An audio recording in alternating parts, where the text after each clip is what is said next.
kubis ya, kubis daripada kita selepas daripada berasa ini kita balik. Nah, kalau di sini ada bupati, kemudian semua selesai belakang lagi boleh lihat itu ya, dalam perjalanan muda bapak-bapak ini 50-80 tahun pun masih bisa rumah masa depan ini. Kenapa dia buat itu besar-besar? Itu adalah salah satu simbol kedualisan. Jadi biasanya ini siapa yang dekat mampu berjuang, dia sudah mulai berjuang.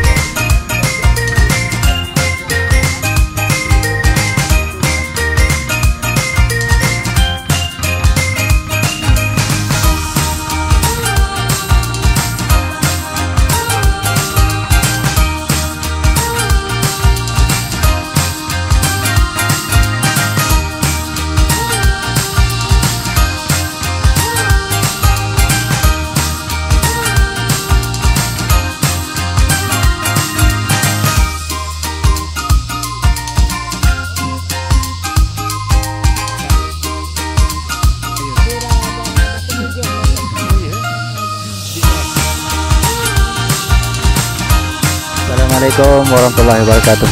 Jom cuti.com, kita di lokasi berhampiran dengan Sinabung, Gunung Berapi, ketinggian 2490 daripada aras laut, dan kedudukan kita adalah 900 meter dari aras laut sekarang. Okey, di sini di mana kita boleh lihat Gunung Berapi Sinabung yang meletus 6 tahun yang lalu. Okey, di sini ada package untuk hiking ke atas yang mencabar menggunakan 4x4 ataupun jeep ke kaki gunung, dan ada package hiking ke atas. Di sini juga ada lokasi perkemahan ya, bagi yang lokal, bagi international yang datang untuk ekstrim punya camping di sana. Okey, di sana dilitupi kabus bercampur dengan wap daripada kawah. Jadi dia menutupi bahagian atas. Dia gunung ini berbentuk kun. Ya, Gunung Berapi ini dia berbentuk kun. Jadi kawah dia kecil sikit daripada kawah-kawah yang lain. Ya, tak macam Sibayak yang kawahnya agak besar. Ya, Gunung Sinabung ini tapi dia lebih tinggi daripada Sibayak.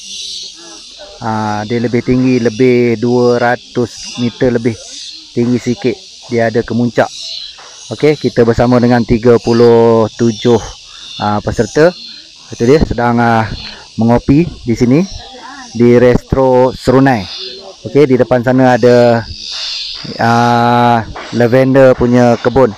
Okey, kita tanya kita punya peserta ni apa pendapat dia orang. Jom cuti.com ni macam mana arrangement kita ke Medan kali ni ya, di Medan Danau Toba. Okey.